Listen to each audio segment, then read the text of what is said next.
जय हिंद। आज मैं आप लोगों को फिजिक्स के टॉप 30 मोस्ट इंपॉर्टेंट क्वेश्चंस करवाने वाला हूं, जो कि सभी कॉम्पिटेटिव एग्जाम्स के लिए काफ़ी महत्वपूर्ण है। तो चलिए स्टार्ट करते हैं।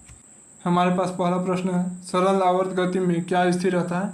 तो सरल आवर्त गति में आवर्तकाल हमेशा स्थिर रहता है। नेक्स्ट प्रश्न है, एनीमोमीटर का उपयोग किसे मापने में किया जाता है। एनीमोमीटर का उपयोग पवन का वेग मापने में किया जाता है। नेक्स्ट है, फाउंटेन पेन का आविष्कार किसने किया था। फाउंटेन पेन का आविष्कार किसने किया था। तो लेविस ई वाटरमैन फाउंटेन पेन का आविष्कार किए थे।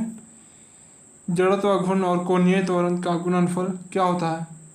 तो जड़त्व घूर्ण और कोणीय त्वरण का गुणनफल टॉर्क कहलाता है। नेक्स्ट है, टेलीफोन लाइन में कौन सी ऊर्जा प्रवाहित होती है। टेलीफोन लाइन में कौन सी ऊर्जा प्रवाहित होती है। विद्युत ऊर्जा टेलीफोन लाइन में प्रवाहित होती है। रेडियो द्वारा उत्पादित ध्वनि क्या बढ़ाने से बढ़ती है। तो आयाम बढ़ाने से बढ़ती है। नेक्स्ट है, चंद्रमा पर वायुमंडलीय दाब नहीं पाए जाने का मुख्य कारण क्या है। तो हवा की गतिशीलता अधिक होने के कारण गलत है। पृथ्वी की अपेक्षा उसके भार में कमी, ये भी गलत है। अंतरिक्ष में अवस्थित होने के कारण, ये भी गलत है। गुरुत्वाकर्षण बल के अधिक क्षमता के कारण, सही है। गुरुत्वाकर्षण बल के अधिकता कमी के कारण यहाँ पर वायुमंडलीय नहीं पाए जाते हैं। अल्टीमीटर से क्या मापा जाता है। अल्टीमीटर से क्या मापा जाता है। भूतल से ऊंचाई अल्टीमीटर से मापा जाता है।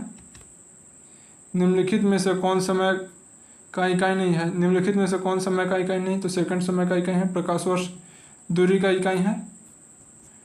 प्रकाश वर्ष दूरी का इकाई है, तो ये सही होगा हमारा। नेक्स्ट है, गैल्वेनोमीटर का उपयोग क्यों किया जाता है। गैल्वेनोमीटर का उपयोग क्यों किया जाता है। तो गैल्वेनोमीटर के उपयोग से धारा की दिशा पता लगाने में, ऑप्शन ए सही होगा। जड़त्व घूर्ण का क्या मात्रक है। जड़त्व घूर्ण का मात्रक किलोग्राम मीटर स्क्वायर होता है, केजी मीटर स्क्वायर। नेक्स्ट है, किसी पिंड का भार शून्य कब नहीं होगा। किसी पिंड का भार शून्य कब नहीं होगा। तो किसी घर्षणहीन सतह पर, पृथ्वी के केंद्र पर, अंतर्ग्रहिक अंतरिक्ष में स्वतंत्र पूर्वक गिरने के दौरान। तो नहीं, तो इसका सही ऑप्शन होगा किसी घर्षणहीन सतह पर, क्योंकि पृथ्वी के केंद्र पर शून्य होगा। अंतर्ग्रहिक अंतरिक्ष में भी शून्य हो सकता है। स्वतंत्रता पूर्वक गिरने के दौरान भी किसी पिंड का भार शून्य होता है। तो ऑप्शन ए सही होगा, किसी घर्षणहीन सतह पर कभी भी भार शून्य नहीं होगा। नेक्स्ट, निम्नलिखित में से किस स्थिति में कोई कार्य नहीं होगा। तो कोई कार्य नहीं होगा। एक इंजन ट्रेन को खींच रहा है, इसमें कार्य होगा। सुमन एक पुल में तैर रही है, यह भी कार्य होगा। एक गधा अपने पीठ पर वजन लेकर चल रहा है, इसमें नहीं होगा। एक पवन चक्की कुएं से पानी निकाल रही है, तो ऑप्शन सी होगा, सही होगा। एक गधा अपने पीठ पर वजन लेकर चल रहा है, इसमें कोई कार्य नहीं होगा। नेक्स्ट है, गैस अनुगति सिद्धांत के अनुसार परम शून्य ताप कब प्राप्ति होती है। जब अणुओं की गतिज ऊर्जा शून्य होगी, सही होगा, ये ऑप्शन सही है। जब अणुओं की गतिज ऊर्जा शून्य होगी तो परम शून्य तापमान प्राप्त होता है। सूखा बालू चमकीला क्यों दिखता है जबकि गीला बालू विद्युतहीन। यह परावर्तन के कारण ऐसा होता है, तो ऑप्शन सी सही होगा, इसका कारण परावर्तन है।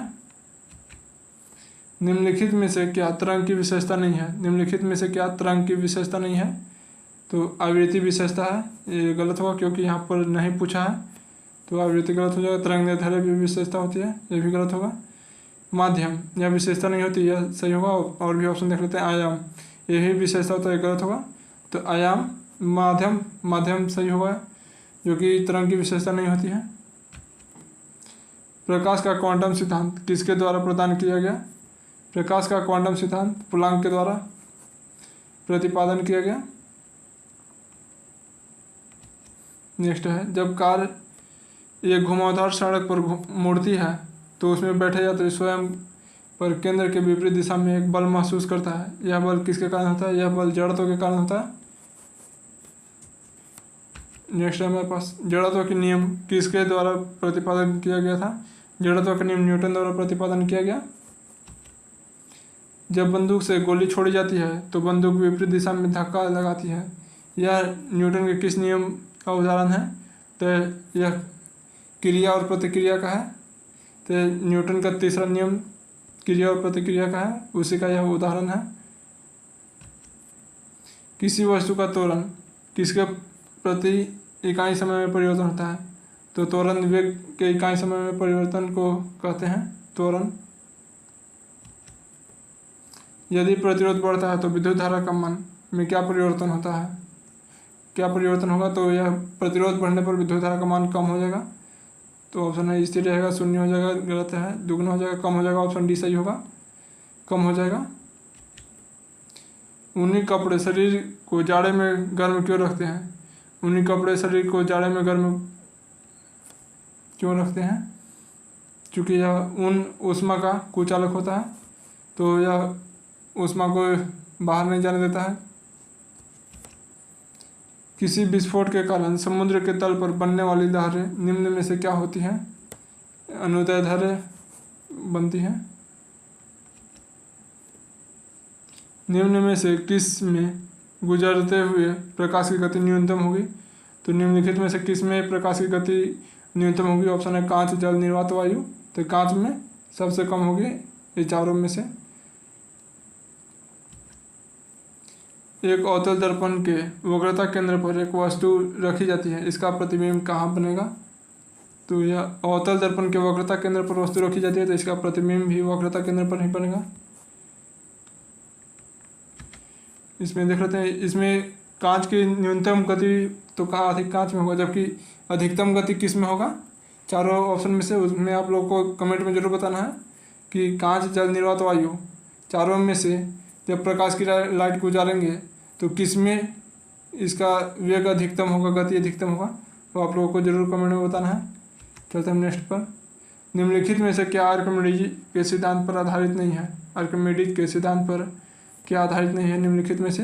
तो हाइड्रोमीटर या आर्किमिडीज के सिद्धांत पर आधारित है, पंडोबे भी आधारित है, इलेक्ट्रोमीटर भी आर्किमिडीज के सिद्धांत पर कार्य करता है, ओडोमीटर आर्किमिडीज के सिद्धांत पर कार्य नहीं करता है। नेक्स्ट है हमारे पास, किसी द्रव को उसके क्वथनांक से पूर्व उसके वाष्प में बदलने की प्रक्रिया को क्या कहते हैं? तो वाष्पीकरण कहते हैं। किसी द्रव के उसके क्वथनांक से पूर्व उसके वाष्प में बदलने की क्रिया को वाष्पीकरण कहते हैं। नेक्स्ट है, चंद्रशेखर सीमा किस पर लागू होगा? चंद्रशेखर सीमा किस पर लागू होता है? तो सितारों पर लागू होता है चंद्रशेखर सीमा। ध्वनि किस तरंग रूप में यात्रा करता है? ध्वनि किस तरंग रूप में यात्रा करता है? तो यह अनुदैर्ध्य तरंग के रूप में यात्रा करता है। आज के हमारा top 30 most important questions physics के कंप्लीट होते हैं। अगर आप लोगों को वीडियो अगर पसंद आया हो तो वीडियो को लाइक कीजिएगा, ऐसे ही वीडियो के लिए चैनल को सब्सक्राइब कीजिएगा। मिलते हैं अगले वीडियो में। Thank you, keep learning, keep growing. जय हिंद।